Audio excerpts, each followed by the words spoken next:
What's up, guys? Good afternoon. Thanks for joining us here. This is our very first content creation event, so we want to do our best to give you guys just kind of like a support channel.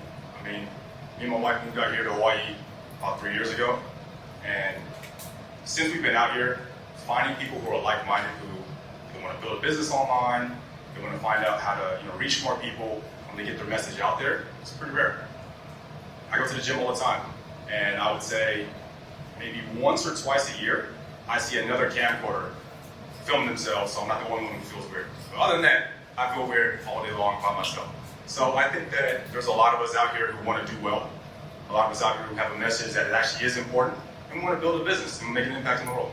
So that's kind of what we're here for. So thanks for joining us, okay?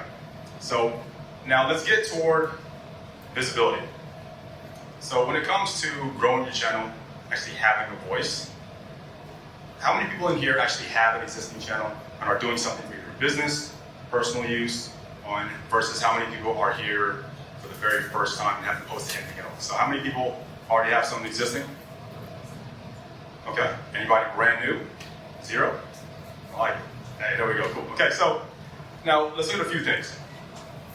Being visible is absolutely our responsibility, okay? My grandparents on my mom's side came from the Philippines. There's an amazing story that my grandfather's mom has told me about how she grew up. He told me about all his struggles in the Philippines, how he was only one out of 16 kids that actually made it to the US. And he was able to come here on his own with a family of 6 and go from absolutely having nothing, not really even speaking English, to having 6 children who are successful and raise beautiful families. I would have loved to have heard the struggles that my grandpa went through when he was coming up. When he was selling coconuts in the Philippines, when he was selling cigarettes, when he was gambling. I would love to have known what was on his mind. And just think it for yourself, guys. How much would you guys pay to hear your grandparents' stories? It'd be invaluable, right? None of us are able to know. That right there in itself is the reason why everyone needs to have a voice. Everyone should be visible. We have a responsibility to give back, not just to our generation, but to the generations after us who are looking for guidance, who want to know they're not alone. Hey, you know what? Wow, they went through this too. This isn't very unique. This is something that humans always go through. Maybe it's not like I'm overran with anxiety. Maybe I'm just human. Maybe I'm not making too many mistakes. Maybe I'm just human. That matters. Okay, so I say the first part about having a message online is the value is already there. Just for the simple fact that your story is unique. No one has gone through what you've gone through. So it's your responsibility to make that seen. Okay? Now, from that point forward, let's go into how to actually start posting things. And one of the most common things I get from people all the time is, what do I post? I'm starting off a page, or I don't really have many followers, and no one's watching my stuff, right? Oftentimes they'll say, you know what, I don't want to post things because I'm getting 200 views a video, no one likes my stuff, it's just useless, I can't grow because I suck. My first response is, yeah, you probably do suck. Probably shouldn't, right? Because if you didn't suck, people would like your stuff. But that's okay, because no one sees you when you suck. Case in point, you only had 200 views. No one knows when you suck. It's only when you start to do well that you get a lot of views. No one's getting 1 million views for something that's garbage. Only 1 million views for something that's good. So, go out there, start posting things, be experimental. But above all else, be yourself. Because the only thing that you can do better than everyone else is just be you. Right? No one else can be you better than that. Now, mind you, you might not be a great person. You might not be interesting. And you also might not be someone that's very entertaining. That's fine. But even that's something that's built. People who do comedy shows all the time, you think Kevin Hart's first show was a success? Oh, he's probably garbage. Just like all of us. Right? No one's unique. So for that reason, you got to get your reps in. Just start posting. And when you do grab onto something that's useful and valuable, the market will tell you. Okay? One of the greatest lines I've ever heard is a guy named Daniel Presley. I don't know if anyone's ever heard of him before. He wrote a book called The Keys of Influence. He said, don't sharpen your mind. I say, don't sharpen your thoughts in your mind. Sharpen your thoughts in the market. The market will tell you what works. If your stuff is good, the market will tell you. It'll give you feedback. So what are some of those things we need to look for when it comes to the market? Now, when it comes to building a page, there's a lot of information out there. Oh, make sure you're mastering your posting times. Make sure that you have, this exact number of sequences in your stuff, make sure it's edited super cool, make sure it's relatable, make sure it's multiple scenes, make sure it's only one scene. They all work. At the same time, none of them work. That's why it's called creation. None of us are going to be artists out here without actually having to create art. And art is something that takes a while to get good at. Now, when you guys are building something, the way that I built my page starting from last year, and luckily enough, I had a big enough audience to want to get to about 200K in a year. Now, when I first started off, I was garbage. But what I told myself was, I'm going to commit to a schedule of posting, because I know if I can just get my reps in, I'll eventually get better. Guaranteed. So the very first month I started posting, I told myself, one post per day for an entire month. Did it for 30 days. Cool, 200 followers. Fantastic, right? It's pretty good. I did it again for the next 30 days. 100 followers. All right, fantastic. Then I heard this guy on TV was saying, you know what, you're probably posting too little, you need to amp it up. So what did I do? The next 30 days, I posted 3 posts every single day for 30 days.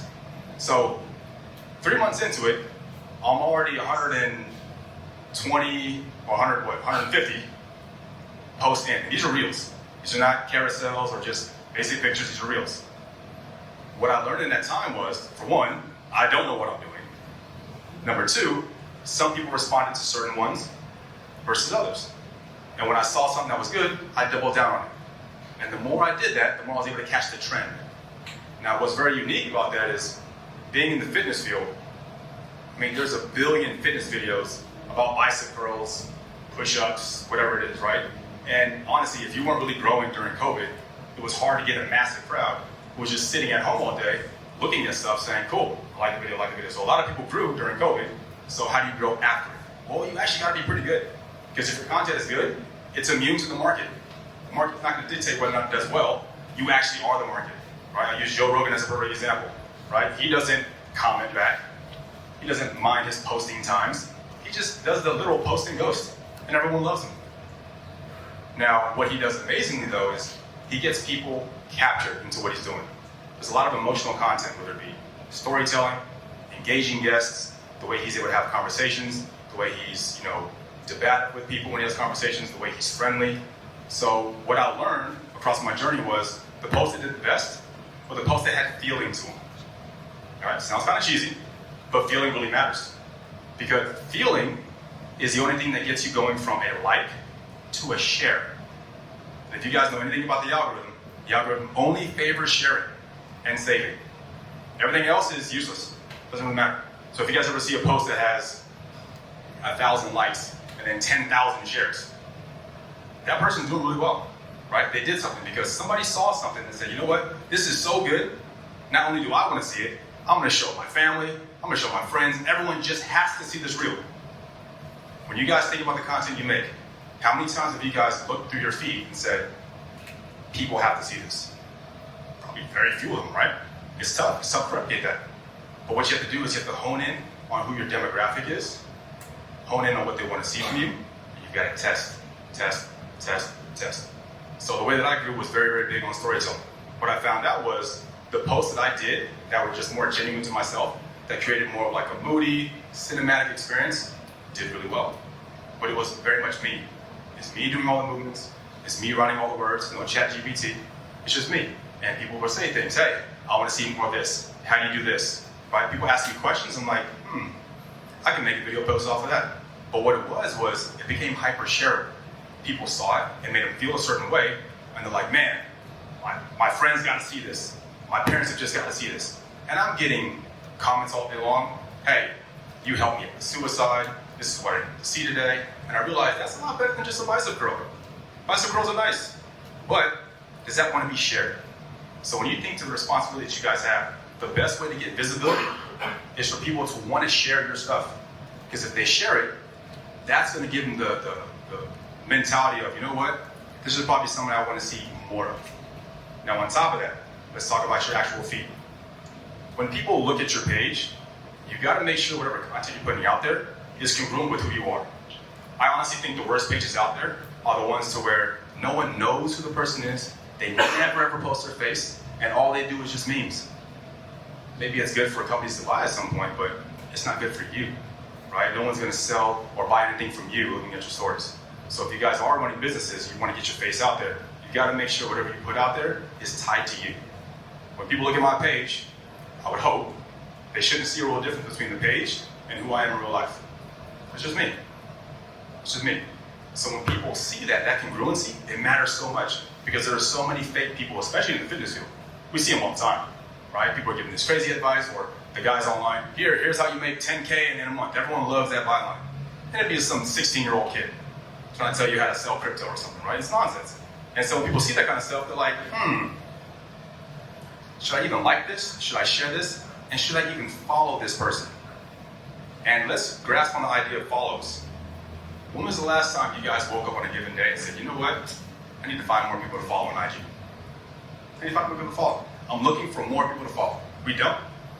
We all follow hundreds, if not thousands of people. So for that reason, why should someone follow you? When people say, I want to get followers, you have to make someone like yourself so much that they say, wow, I have to see more of this and I want to get notifications. And when you guys look at your own stuff, objectively, as best you can, do you see stuff and say, you know what? I'd actually want to get notifications about this stuff too. Or is it just generic? Because you won't capture everyone. No matter how big your account grows, you won't get every single person in this world. But you will get the people who like you. So if you start making content that follows trends all the time, it'll never be you. You won't get the follows. Right? The COVID days are over. People aren't just following for no reason. People are very, very stingy with follows and likes. Okay? So for that reason, you've got to make sure whatever you're putting out there makes the person say, you know what? I want to follow this movement and I want to see this. And only you can decide that. From the fitness realm, people were tired of seeing bench press this many times, 4 sets of this, here's how you do a leg press. People were done with it. I post that kind of stuff, maybe getting 1,000 views if I was lucky. And I'm tearing my hair out, I'm already bald, tearing my hair out trying to figure out what's going on. And it wasn't until I said, you know what, let me start telling some stories. I actually got inspired by a guy that I work with, kind of like affiliated with in ASRB. And he made a video where he was just talking, it was cinematic, and he was boxing in the ring. And I watched it and I'm like, that's really freaking cool. Who is this guy? Just that inclination, I was like, does anybody click on my face and say, who is this guy? Or did this bypass it? So I went to his page, I started studying what he does. And you see a very, very congruent cinematic experience that goes all the way through. And I'm like, maybe this is what I should be doing. So I tried it my own way. Started making videos, got a couple more views and then nothing. A couple more views and nothing. And all of a sudden, one of them just took off. 500K. I'm like, whoa, okay, there's something here. But I wasn't explaining how to do a cable curl. I wasn't telling them what else to eat. I was showing them something that they needed to share. And what I did on top of that to run a business, which is what I do at the fitness business, is through my stories, I ask people questions, I engage them, and I answer questions that way. And so what happened was, what I've learned over time is, if people love super shareable things, unless your content is super bombastic, what you guys are speaking, if you have a way that captures their mind, I would fill my feed with that.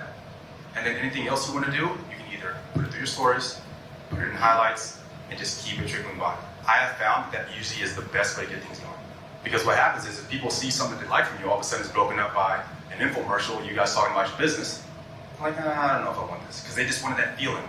Because you're competing with attention from millions and millions of other people who are always scrolling through their feed every single day. They just want to see more of something specific. And when you have that, I've learned doing something very specific on your feed, and then having your real voice through your stories, and answering questions through stories, ask me anything through stories, it works great. And I found that it really builds the page and builds community. Because now people feel like, hey, I can have a voice and talk to you, but you're also giving me something that either inspires me every single day, especially from an Apple Men's online fitness platform, right? It keeps them from wanting to self-delete, right? It keeps them from, falling into depression. They have questions about their wife, their kids. I even get women who are like, hey, my husband's doing this, is this correct? Or this guy did this, is this correct? I never thought I'd have that experience. But if I told myself I had to speak all the time, or always be in the gym to get it, I would never get it. But those people who ask me those questions, of course they want to find out how to then get better with their lives. And I tell them, it's through fitness. This is what helped my life. It's what gave me strength. It's the reason why I have this page. And that builds an audience and it builds a business. So that's kind of how I run. So I would say for you guys, if you guys are growing, your audience needs to feel something. And the first thing should be, do people want to share what I just made? Is it shareable? Not like, well, who cares about likes? Doesn't matter. Is it shareable? On top of that, am I congruent enough to where someone wants to hit the follow button? If you can figure out what that is, you guys will be just fine. And of course, at the end of this today, we'll answer questions if you guys have specific questions about how to do that. You can talk about your niche, talk about what it is you guys are doing, and we can give you some advice on how to make that happen. Sounds good? Okay, thank you guys.